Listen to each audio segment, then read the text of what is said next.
What's up everybody and welcome back to the channel. In this video I will be showing you how to connect the Trust wallet with the Tapswap application. For that the process is very simple. All you have to do is to go and tap on the connect wallet option on the top right corner.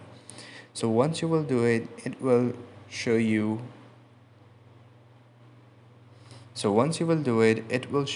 these wallets. Here just go and tap on view all wallet option, and here all you have to do is to find that Trust wallet.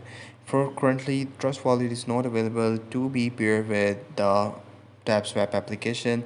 All you have to do is to wait for a few days until the Tapswap and the Trust wallet collaborates with each other in order to connect their wallets. So currently they are not available for peer-to-peer connection. I hope you find this video helpful. If you do, please consider subscribing to the channel. Take care. Bye bye.